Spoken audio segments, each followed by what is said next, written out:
سورة الحاقة مكية. بسم الله الرحمن الرحيم. الحاقة ما الحاقة وما أدراك ما الحاقة. كذبت ثمود وعاد بالقارعة. فأما ثمود فأهلكوا بالطاغية.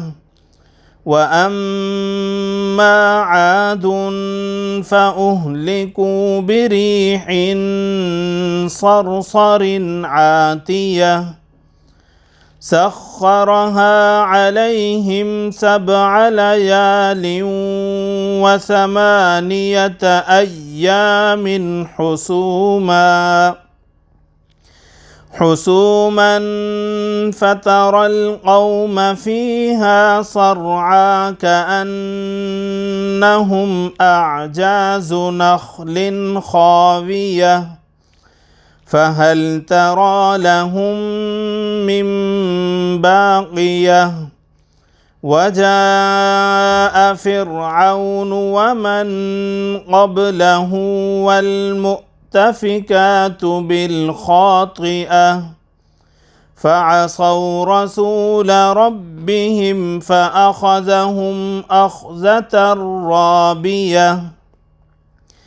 إنا لما طغى الماء حملناكم في الجارية لنجعلها لكم تذكرة وتعيها أذن واعية.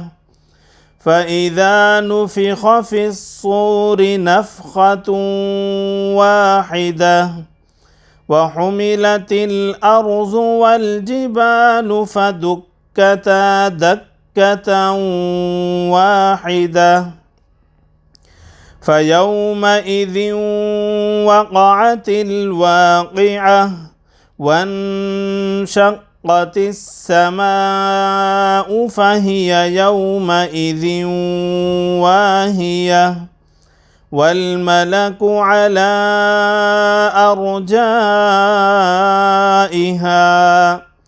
ويحمل عرش ربك فوقهم يومئذ 8 يومئذ تعرضون لا تخفى منكم خافية.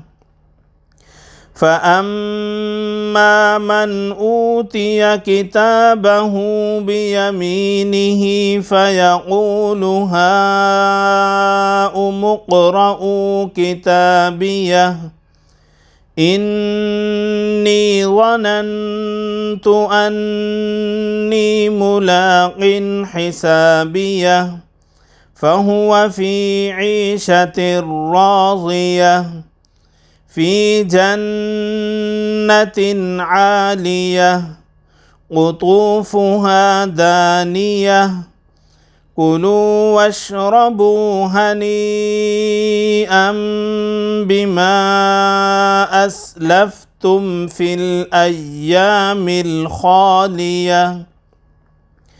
وأما من أوتي كتابه بشماله فيقول يا ليتني لم أوت كتابيه ولم أدر ما حسابيه يا ليتها كانت القاضية ما أغنى عني ماليه هلك عني سلطانيه خذوه فغلوه ثم الجحيم صلوه ثم في سلسلة ذرعها 70 ذراعا فاسلكوه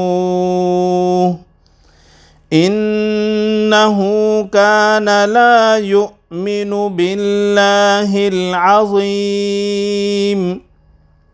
ولا يحض على طعام المسكين فليس له اليوم هاهنا حميم ولا طعام إلا من غسلين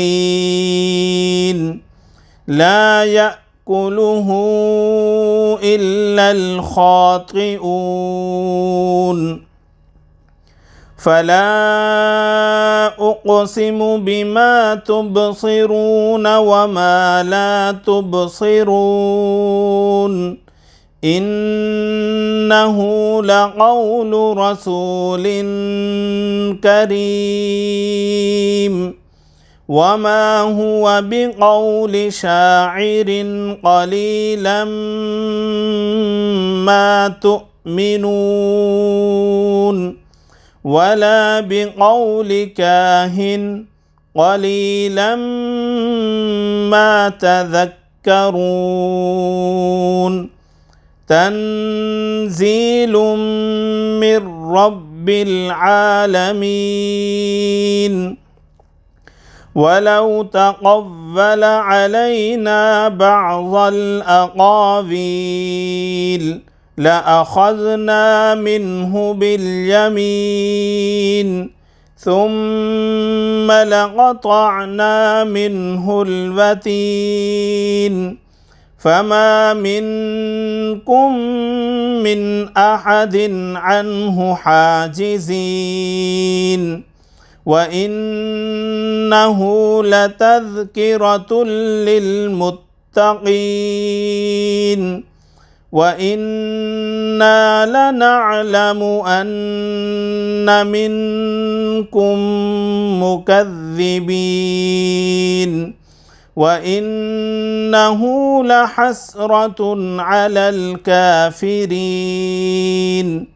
وإنه لحق اليقين